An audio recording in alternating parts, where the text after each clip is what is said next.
Paris, where my wife wants to move, where we never will move. But all right, here we go.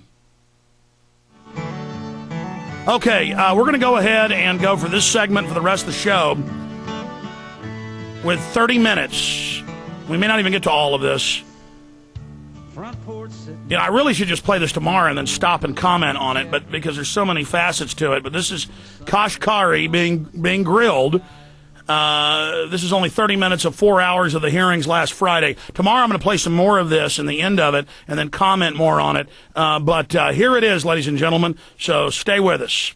Now, I heard your testimony, and I have to say that I'm a little bit surprised because it appears that testimony was prepared before Mr. Paulson's statement about the purposes of the Troubled Asset Relief Program, and the Secretary's decision not to purchase mortgage assets through his decision. Hasn't Treasury rendered obsolete entire sections of the Emergency Economic Stabilization Act? Because there was no question about congressional intention that Treasury use an asset purchase program to mitigate foreclosures. You have a response to that? We worked very hard with both houses of Congress to design the legislation to provide a lot of flexibility. And we and the other regulators are using every tool at our disposal to get at this problem, stabilizing the financial system as well as helping homeowners. And Secretary Paulson and Chairman Bernanke and at Treasury, we have been looking at how do we deploy these resources to first stabilize the system so that we can get credit flowing to the entire economy, to our communities. And so Secretary Paulson made the determination that the best way to get at this problem, given how rapidly markets were deteriorating, was to lead with capital. But that doesn't mean that we don't care about other aspects that are very, very important. We're trying to use the right tool to solve the right problem. Well, it would appear, Mr. Kashkari, that Secretary Paulson has gutted Section 109 of the Act, which requires Treasury to undertake specified steps to mitigate foreclosures with respect to the mortgages it acquires, including working with other federal regulators to directly or to identify troubled assets to acquire to further loan modification efforts. How do you reconcile this policy reversal with Congress's expectations laid out in the statute? Sure. Congressman, there are other sections of the Act, as an example, that direct other government agencies, whether it's FHFA in its conservatorship of the GSEs, FHA, the Federal Reserve, to the extent that they own or control mortgages, to take action. So let me give you an example, Congressman, because this point is very important. If we had spent all $700 billion buying loans, that would be around 3 million loans or so, depending on the value of the loans, but around 3 million, 3.5 million. Instead, if you look at the actions that we took on Tuesday, by using the GSEs to now set a new industry standard for loan servicing, when the GSEs set a standard, other servicers around the country use that standard, whether it's for GSE loans or for other loans. Those actions and that protocol has the ability to influence servicing for almost every loan in America. There are 55 million residential mortgages in America. So it could touch 3 million or 55. So it has the ability, but the problem is that Treasury, by taking this action that de-emphasizes loan modification, has essentially sent a signal to all the banks that this isn't particularly what you're concerned about.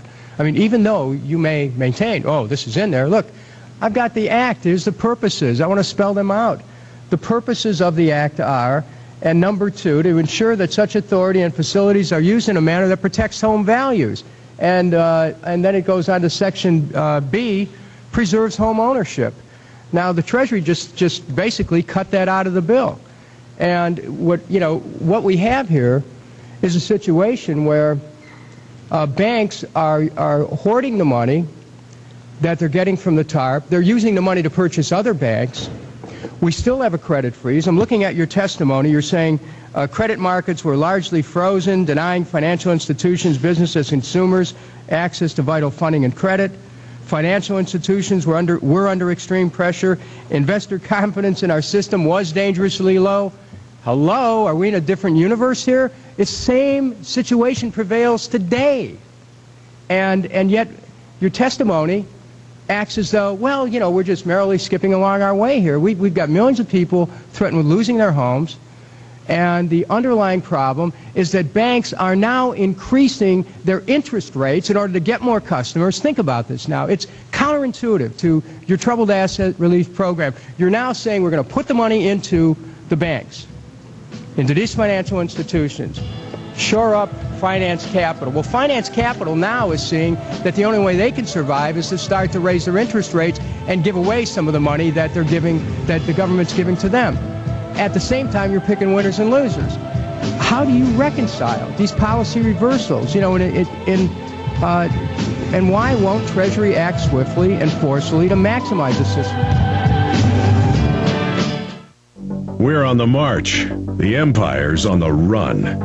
Alex Jones and the GCN Radio Network. Hello, I'm Steve Shank.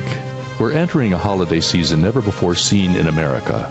We're thankful for the warning given by members of Mr. Obama's campaign team of the coming international incident, which will force unpopular decisions. Without this warning, many of us who still have money available would have unknowingly wasted it on Christmas gifts that will be useless when the only food available is in a government breadline. When the president is faced with the expected national security incident, the in-place Patriot legislation will control transport and distribution of food.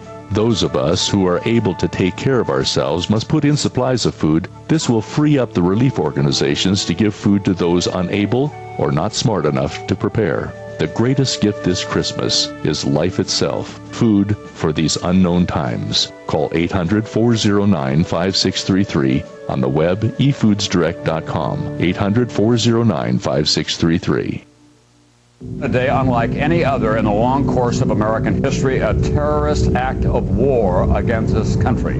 The enemy struck America on September 11th. But who is the enemy?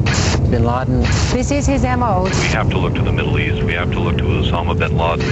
Fabled Enemies is the first 9/11 film to take a close look at the terrorist ties to intelligence networks inside the United States. Some U.S. investigators believe that there are Israelis again very much engaged in spying in and on the U.S.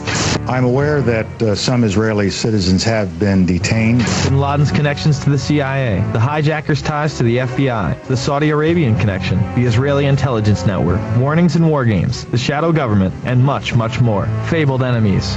Get the DVD at Infowars.com or see it in super high quality, along with hundreds of other titles at PrisonPlanet.tv. Either you are with us or you are with the terrorists. SurvivalProperty.com. Longtime survivalist author Ragnar Benson wrote, "A survival retreat is a place you go to live, not die. It is a place out of the mainstream of events that contains the means to survive without outside support. A place where you find shelter, protection, food, water, medicine, and warmth you prepared for yourself. It is defensible and is put together with a realistic understanding of what the dangers will be." Ragnar Benson also said, "Why retreat? This is a question that 90% of our population cannot and will not answer. If they could, that same 90% would have to admit that things may not continue on as they are now.